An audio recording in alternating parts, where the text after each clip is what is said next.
When Christopher Fritchie and I were at our national convention in Las Vegas, we heard Gary singing there, and we just knew we had to lure him up here to Northern California to sing for us, and I'm glad he accepted.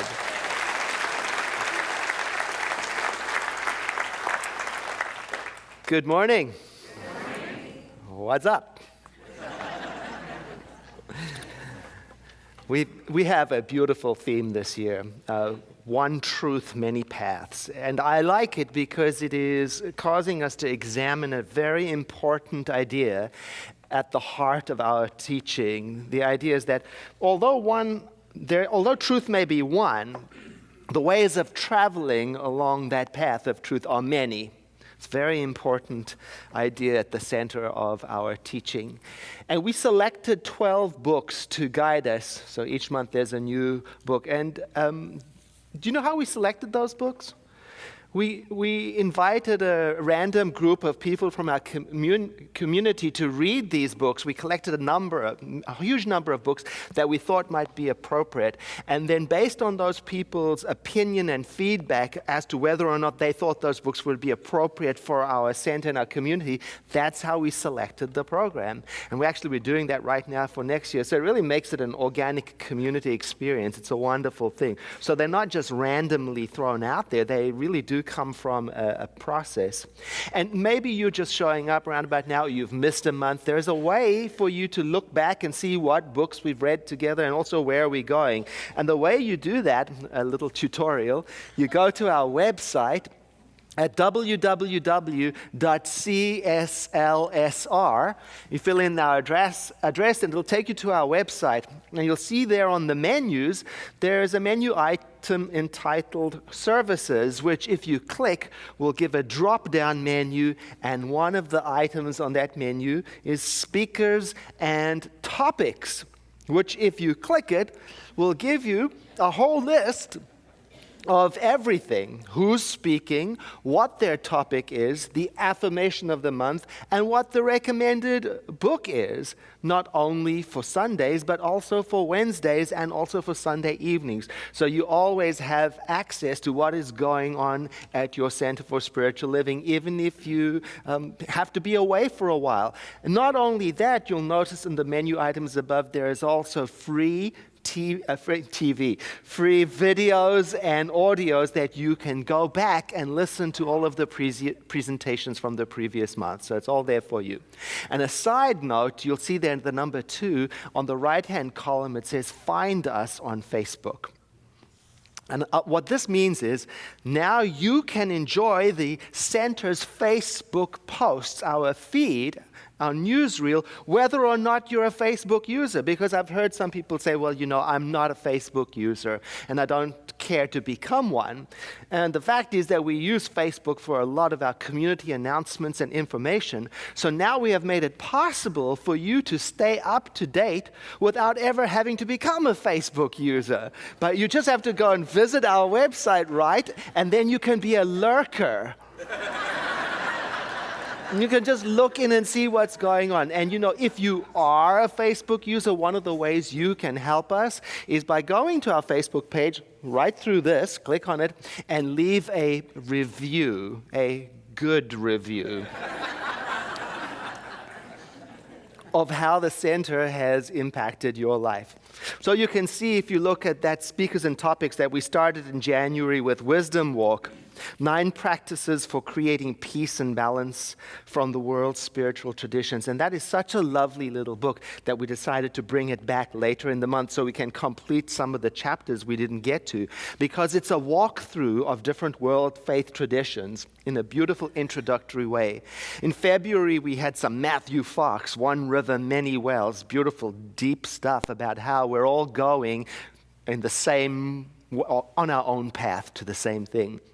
March was Experiencing Spirituality, where we talked about the difference between spiritual and religious. Then in April, we talked about Living Buddha and Living Christ, Thich Nhat Hanh's book, where he draws the parallel between those two great traditions. Then in May, Simple Taoism, Last month, we talked about the Kybalion, which is really the foundation of a lot of metaphysical thought that many people are not aware of because it's such a strange-sounding title, often people don't pick it up. And that brings us to this month where we're talking about The Pathway of Roses by Christian D. Larson. Now, somebody asked me, why are we doing this? Why are we looking at other paths and not at our own path? And that's a good question. The way I think about it is our teaching draws upon so many other spiritual traditions so strongly that to study other faiths and other methods is a way of understanding our own roots. Oh, and it's so good to know where you come from. I don't know where I come from. All of my ancestors are like kind of a melting pot. Of people, different nationalities. They all kind of landed up in South Africa for different reasons, and they didn't keep records prior to the 1800s. So I don't know where I come from exactly. I know that there's a bit of this and there's a bit of that in me. And it's interesting when I go to countries, like if I know there's a little bit of this, and I go to that country and it starts to make all kind of sense. Like I was just recently for the first time in Switzerland, and I've got some Swiss blood, and I went, oh, that makes all kind of sense why that Swiss part of my family is so quiet and reserved. Then when I was in Italy, I went, oh, that makes all kind of sense why the Italian side, So I'm kind of doing DNA research, right? In fact, a friend of mine and I, we signed up to get our DNA tested, right? Because I want to know what's in there. I'll let you know. But I mention that because that's what we're doing this year. We're doing DNA research. We're looking into the little bit of this and the little bit of that poured over into our teaching as it was being formed, so we can understand where do we come from. See, our founder, he was a fan of Christianity, but not the strict teachings of it in the modern sense. So he took a little bit of this and a little bit of that from it, not all of it. He was an admirer of the Bhagavad Gita, but he did not consider himself to be Hindu. He called it one of the most beautiful scriptures I've ever read, so he took a little bit of this and a little bit of that out of it. He was an avid reader of Emerson's essays. He read them like he was breathing air and drinking water. And so when you read our founder's writing, you can never tell who he's stealing from. Because it's all blended in there. It took a little bit of this and a little bit of that. He was interested in anything that would help him understand this thing called life more. And he was called by the title, The Big Question Mark, by his family. Because that's all he did, was ask questions about how things are and how they came to be and where he fitted in with that. And he wanted that for us. He wanted us to be curious about our own lives, not to relive his exploration, but for us to remain open at the top. That's what he said. Remain open at the top and be careful not to create a dogma out of our own teaching. Because infinite wisdom, it cannot be contained or trapped in something as finite as a teaching or a religion. The whole of the divine cannot be captured in one book. So our understanding of the infinite must grow infinitely. It never stops. And we can feel that sometimes in us as that longing, that divine discontent to know more, to discover more, to give expression to more. Eternally, it's never going to stop. And the truth is that there comes a point in every seeker's journey when they realize that no book, no teacher, no class, no path can replace the seeking that the individual must do on their own. So it is that we continue to seek and search and look at where we've come from and where we're going to, so we can stay alive and excited and engaged in exploring life. I love the lines of Gary's song that he sang. The opening line says it's, open your mind, unfold your heart, take your guard and let it down. So you remain open always to what's going on. The truth is that there comes a point, no matter what path we're traveling on, where we have to stop looking at that path for inspiration, for authority, for validation. And so instead of making the path or a person or a teaching or a religion or a program, instead of making that into our personal savior, instead we get to look out at reality from the inside. And I think it's that moment when some realize, hey, I get to be inspired by what I bring to the world, by how I show up, what I do, and how I love, and how I help. And at the same time, I don't want to get stuck there, because it's not the end. There's more always. It's like Neville Goddard said, your present level of awareness longs to transcend itself.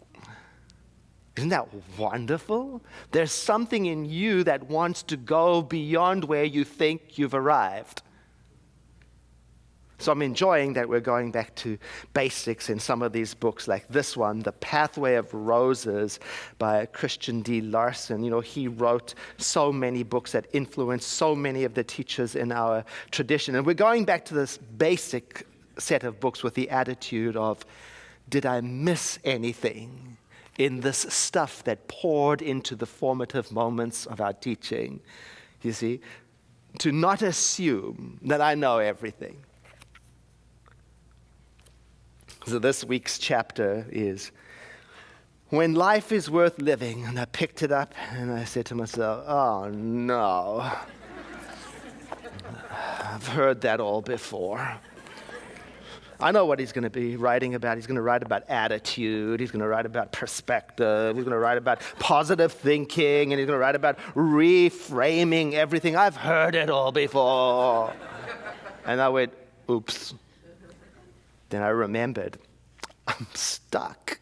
I'm closed at the top. I'm not teachable. I have to open my own mind. I mean, what if I read that chapter from the spirit of Gary's song, open your mind, unfurl your heart, take your guard, let it down. And so I did. I started to read, and right away I discovered something refreshing that the author writes about. He says that if you and I want to live this high-minded thing we call spiritual life, we have to include our body in the conversation. And that made me sit up in my chair and made me think, I could have missed that. I could have missed that important moment if I approached it with, I know it all.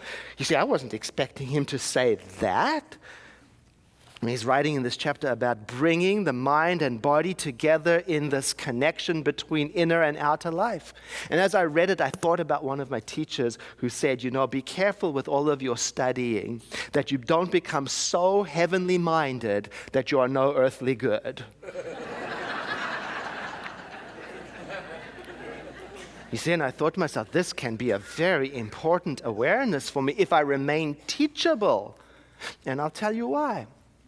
It's because sometimes people of the New Thought metaphysical teaching have been accused of being guilty of spending so much time in their thinking that they neglect to take care of the practical, the physical, the biological aspects of their being.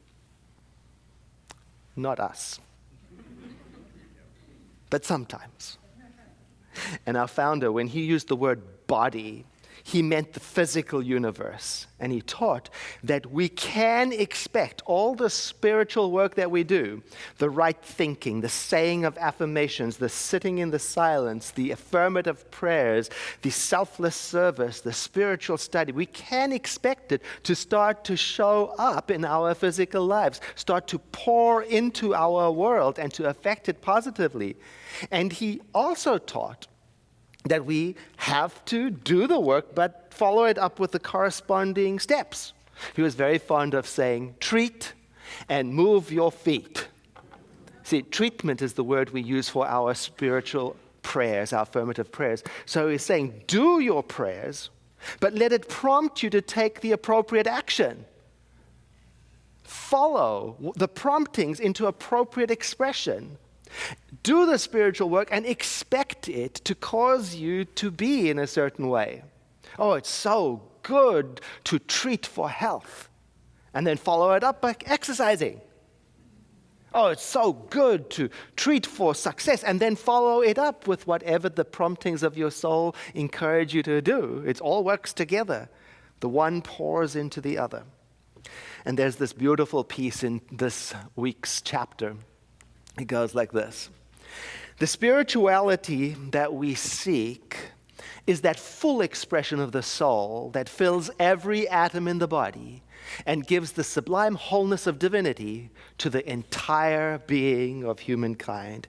And that is exciting because it reminds me to get into full expression of my being and to expect it, to expect the fullness of that, to spill over into my affairs, to expect it to creep into my personality and into my relationships and to influence my choices and nudge me to be compassionate and kind. See, when I read that, I get excited because I can imagine all of us becoming in the world what we are visualizing and imagining in our prayers. The spirituality that we seek is that full expression of the soul that fills every atom in the body and gives the sublime wholeness of divinity to the entire being of humankind. And that is exciting to me because it reminds me that all this spiritual work that I do in mind, the affirmations, the prayers, the affirmative prayers, the sitting in the silence, the selfless service, the studying, the sharing and circulation, is not only for me, that it spills out from me over into the entire being of humankind. That's exciting. So when I focus on wholeness and order, not does it only affect how I organize my work, how I exercise my body, how I respect my planet, but it also starts to leak out into the people around me, into every atom of the great everything, and to everyone. And you know what else is exciting about it? It reminds me that spirituality is more than something that happens on Sunday for 1 hour. That full expression means that others can see it too. It shows on the outside.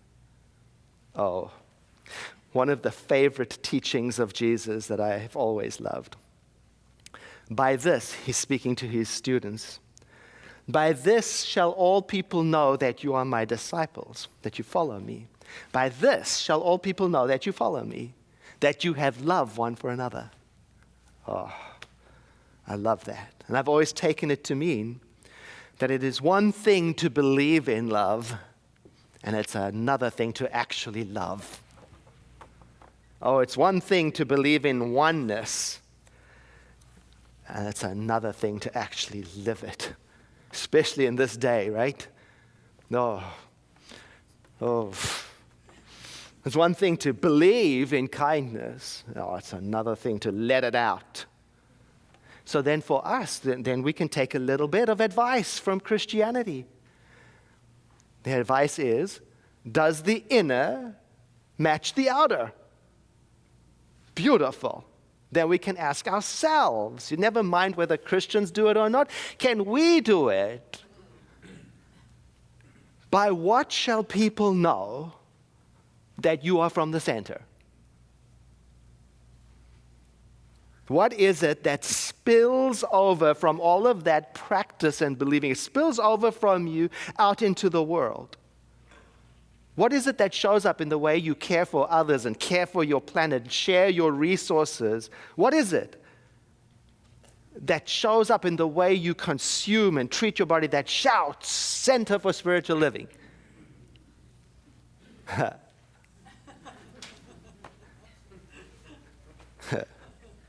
You know, when you talk about things like gun laws, politics, abortions, food labeling, how does your centeredness pour out into your expression and your tone and your voice? Oh, to let the inner life radiate in the outer life. Oh, that's the thing. And don't you know, as with everything, there is a caution in this. There's always a caution. And the caution is this. Beware, it says, that you don't get obsessed with appearances only. Because we have learned that appearances can be deceptive. It's not always wise to judge a person's inner life by what is on the outside.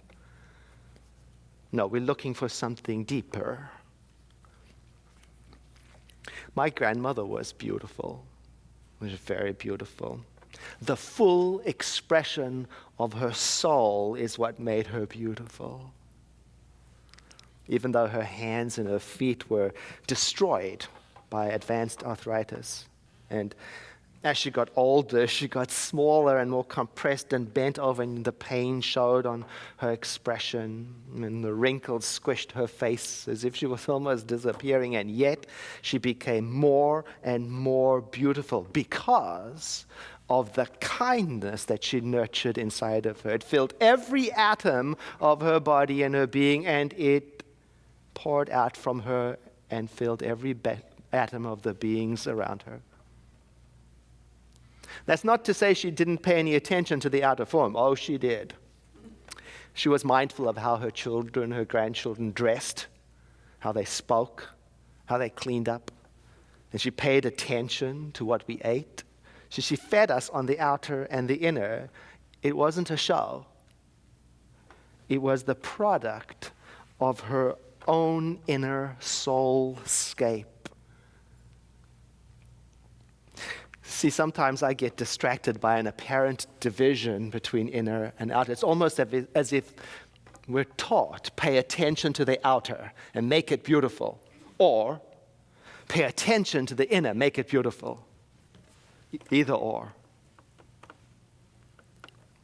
And so I love the pathway of roses. It's inviting us to do the middle ground, to devote ourselves to the beautiful life, inner and outer.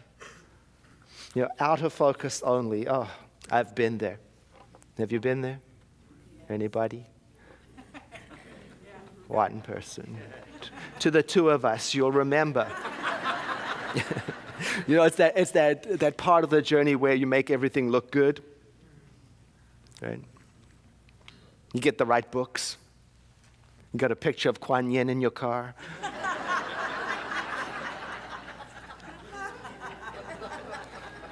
But you notice that you're still easily freaked out by the simplest things.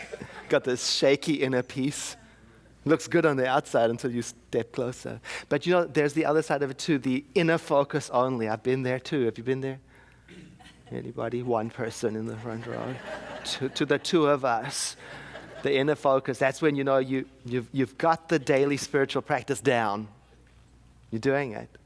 And you're enjoying it, and you're actually getting a lot out of the daily prayer and the sitting in the silence, and you're feeling it all the while that you're forgetting to engage in the world, forgetting to pay the bills, forgetting to keep appointments, forgetting to exercise the body. So I love that this chapter is saying, look, spiritual living embraces even the body in the conversation. It's not either an or, it's both. It's about devoting yourself to the beautiful inside and outside. Love that. And I'll close with this slide from the chapter. The more, he writes, the more spiritual you become, the more beautiful you become in person because you radiate it. The more refined you become in all the elements of your nature, the more powerful you become in every thought and action, the more comfort, happiness, and real satisfaction you will receive from everything you may do in life. With that, I invite you to take a breath in with me and to exhale so we can enter into a moment of prayer where we each acknowledge and recognize that eternal presence from which everything comes, that eternal, infinite ground of being that is the source of all things, that is infinitely creating from itself endless variations of itself. I recognize, as we all do, that we are part of this eternal process, and that we are witnessing through our own eyes and ears and beings, through our own minds, the endless play of life upon itself. We are in the position of always being able to discover and to express and to know more. And so we rest in this delight. We let our hearts unfold. We let ourselves be open and available to the greater yet to be. Without any sense of anxiety or coercion, we rest in this awareness that where we are is the center of all of creation's expression. This prayer then, and the realization that goes with it, stimulates in us the prompting of our soul. We are attuned to the messages from within as the Spirit of wholeness instructs us, nudges us, and nurtures us into doing appropriate actions in this world to support the realization we're having.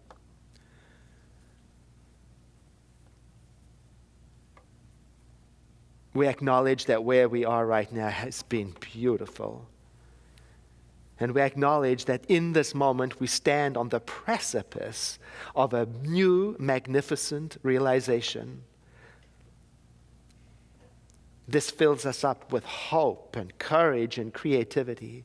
And as we rise in consciousness this way, we realize that we cannot be hypnotized by anything that is unlike this. The spirit of unity and oneness, strong and alive and vibrant in us, spills over into all those who are in our thought atmosphere and who are physically closer to us. The spirit of wisdom and oneness spills over even into our whole nation and has the effect of obliterating anything that is unlike itself. So it is that we give thanks for this time of knowing together. And we acknowledge the spiritual laws of the universe, that aspect of creation that we call the law of mind, that has established us right now in this that we have prayed about. And so it is.